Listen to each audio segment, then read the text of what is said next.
In early February 1989, a man from Rotorua got into his old car and headed for Auckland, New Zealand.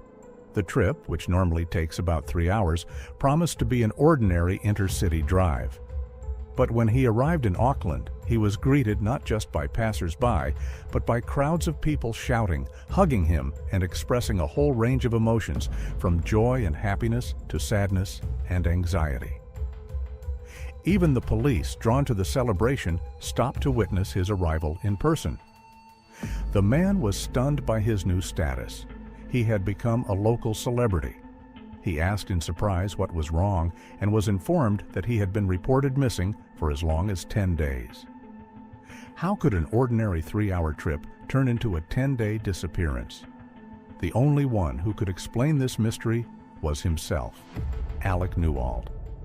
The problem was that Alec couldn't remember where he had been during those 10 days or how he could have disappeared so suddenly. When his family, concerned about his long absence, demanded an explanation, he couldn't give them a clear answer. Instead, he began to be plagued by unbearable headaches, severe fatigue, and concentration problems that eventually became the norm for him. Gradually, snippets of memories returned, and finally he realized what had happened to him. The revelation he made shocked not only his loved ones, but soon traveled around the world. It appeared that one minute he was driving down the road, and the next minute his car, his body, and his very existence seemed to dissolve, and he lost his sense of physical reality. He described it as going through a sieve where all the solid parts of his being were sifted out, leaving only something like a glowing, ghostly entity wandering in a limitless space where there was no land or walls. In the distance, he saw several similar figures, like other lost souls drifting in the void. Initially, Alec thought that perhaps he was dead, that his spirit had passed from this world to another. But then, strange beings began to appear in front of him. At first, he mistook them for ghosts, but they looked very different. They were thin, of medium height, with disproportionately large heads and narrow eyes, and their faces seemed too large for normal human form. It was then that it dawned on him that these were not spirits of the dead, but aliens. Though they didn't speak a word, Alec immediately sensed them communicating with him telepathically, as if they were sending a message directly into his mind. One of them, as if a voice from the depths of the universe, said, "Welcome. You have been appointed as the guardian of this section. Anything you need to make your stay here comfortable will be provided to you if you ask." He was given a strange suit that they said allowed him to better understand their language and in turn allowed them to understand him. They assured him that they would not interfere if he chose to leave, but hoped he would stay to learn the knowledge they were willing to share. He was then taken to a city that he later described in his book, Interplanetary Adventure, as a place so huge and neat that its boundaries simply could not be defined. According to his account, the buildings in the city were constructed of a translucent material that shimmered in the light and seemed gigantic compared to earthly structures. There were almost no high-rise skyscrapers, just 1 or 2 towers topped with spiral antennas that made up about 25% of the total height of the structures. Each building was topped by a huge light bulb, the brightness of which resembled the stars of the night sky. Alec was overwhelmed by the beauty of the architecture of the place. He described in detail the house and the room where he had to stay, and said that their elegance and perfection were so mesmerizing that it was impossible to compare them with earthly buildings. But the sightseeing turned out to be only a pretext. The main purpose of the abduction, the aliens assured him, was to impart knowledge that had never been told, and which was now carefully guarded by a small circle of hidden sects. These groups, the aliens said, were doing their best to keep this ancient information from getting out, deeming it dangerous to unprepared minds. Alec was explained that there are many secrets hidden in Earth's history, and that only a select few know the truth. He heard that humanity once existed in 2 forms, Homo sapiens and their predecessor, the Cro-Magnon. The former were created to receive knowledge from bodiless entities, and Cro-Magnon were created to be a kind of vessel through which physical existence could manifest. These ideas echoed the beliefs of many religions, where the body is seen as a temporary container for the soul, and real life begins after Judgment Day. The aliens said that their people came to Earth on a mission to help humanity awaken and regain its lost greatness. Meanwhile, after returning to Earth, Alec faced new problems. The police, scientists, the CIA, all of them were eager to learn the details of his abduction, interested in his every word, and their questions sometimes sounded impolite and insistent. He began to be chased. The same unfamiliar car he had never seen before suddenly appeared at the end of his street, just 2 houses away from his home. He tried to move, but they kept following him. When the authorities realized that their control over him had loosened, they tried to make contact and ask questions.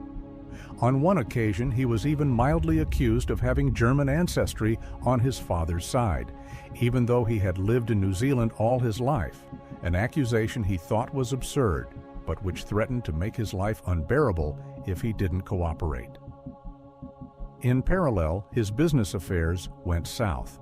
He used to deal in cars until 1987, when the stock market crash made the profession virtually impossible in New Zealand.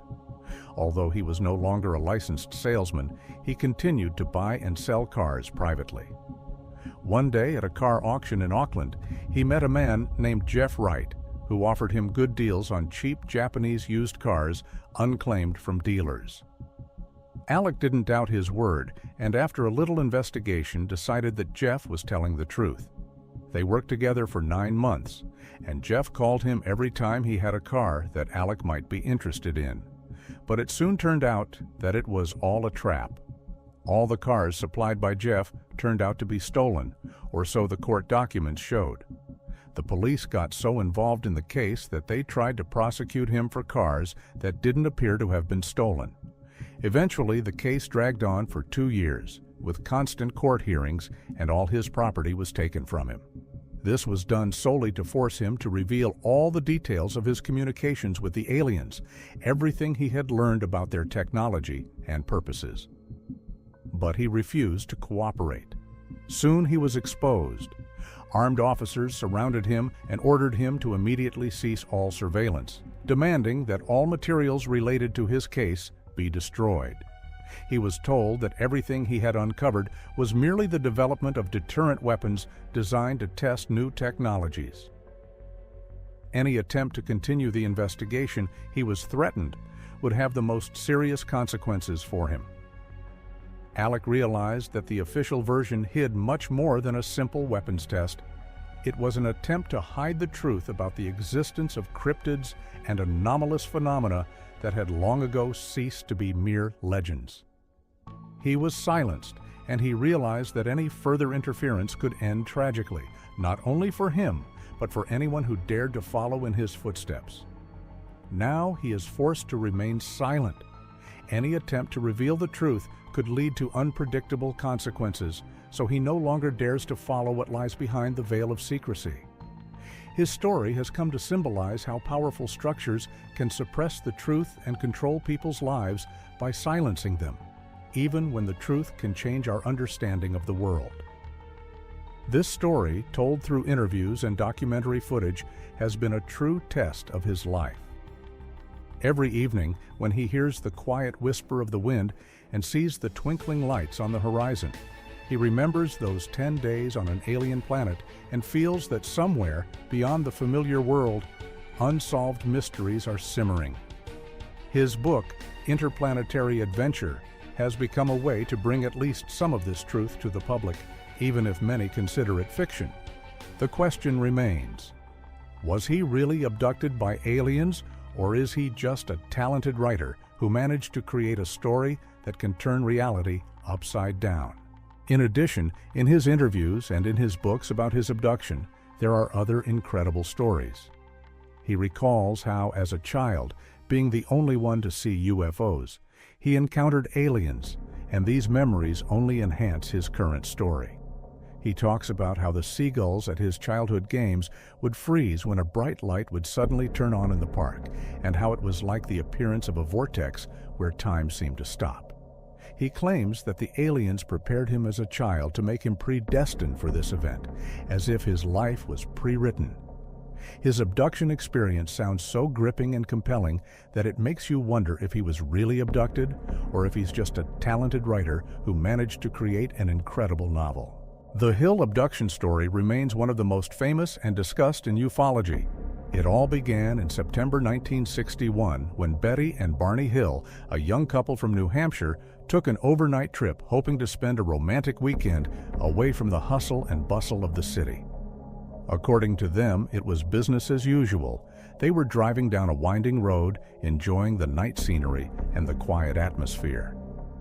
But suddenly, everything changed. As the night grew darker, they noticed strange lights in the sky that seemed to move at an unnatural speed. At first, they thought they were regular airplanes or meteor streams, but things soon took a frightening turn. According to their story, when they stopped to look at the unexplained phenomena, their car suddenly stalled and time seemed to slow down. They felt a growing sense of unease, and soon both began to notice strange sounds and flickering lights around them. At some point, the pair claimed that from the depths of the night, creatures they described as tall with unusual facial features, large eyes and thin limbs, as if created from some unknown substance, appeared. They say the beings approached their vehicle, examined them, and even tried to establish some form of communication with them using gestures and possibly mental imagery. The whole experience was so overwhelming that Betty and Barney lost their sense of time. It was as if several hours, or perhaps days, had passed unnoticed. After the incident, the couple experienced severe stress attacks, nightmares, and panic attacks. They could not explain what had happened, and their memory of what had happened was blurred, as if covered in a fog. In search of answers, they turned to hypnosis sessions, hoping to recover their lost memories. Under hypnosis, Betty recounted how she had seen the details of the abduction, a description of the room in which they had been interrogated, strange instruments, flickering lights, and a sense of endless travel between worlds. Barney, too, shared fragments of his memories, though his accounts were less detailed, but no less disturbing. These hypnotic sessions became the starting point for subsequent research, and soon the Hill case received widespread public attention. Despite the lack of physical evidence, their story became iconic, spawning many theories, interpretations, and even imitations in movies and literature. Many ufologists believe that the Hill couple's experience is a true case of alien abduction that broke new ground in the study of the UFO phenomenon. On the other hand, skeptics argue that all the details could have been the result of psychogenic reactions, stressful conditions, or even deception. Nevertheless, the story of Betty and Barney Hill remains a mystery that begs the question, what is really going on in the night sky and on deserted roads?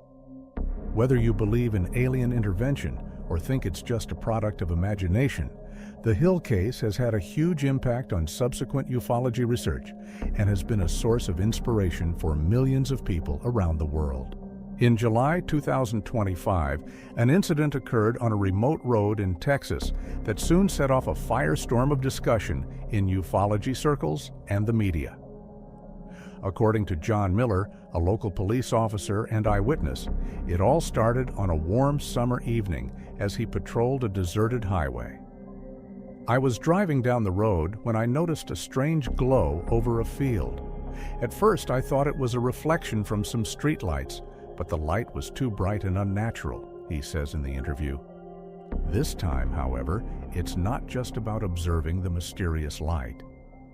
John Miller says that at that very moment, his own consciousness was suddenly interrupted. His automobile froze, and he felt an unknown force literally pull him into the bright glow. Waking up, he was sure that only 10 minutes had passed, but objective data and instrument readings proved the opposite. He had been missing for 2 whole days. During the period of his disappearance, according to witness testimony and analysis of anomalous data, Indefinite light spots appeared in the sky above the highway, and the magnetic field changed dramatically, indicating the presence of an object with energy characteristics beyond the known technologies. Local residents, as well as officers, confirmed that no conventional aircraft or any terrestrial light sources capable of producing such effects were observed that night. John Miller, after experiencing this time paradox, states, "I remember feeling as if I was out of time for a moment, like a glimpse that lasted 10 minutes, but I had actually been abducted for 2 days." His story became the starting point for new research and debate. Was it a real contact with alien beings, or was it a rare natural phenomenon? John himself later said, he still remembers how, on that ominous night, vague silhouettes flashed before his eyes, like thin lines of light cutting through the darkness. I remember the sudden appearance of a huge, almost transparent silhouette of a capsule that seemed both material and ephemeral. Within it, indistinct shadows seemed to flicker, images of beings that moved without sound, as if in a deep trance.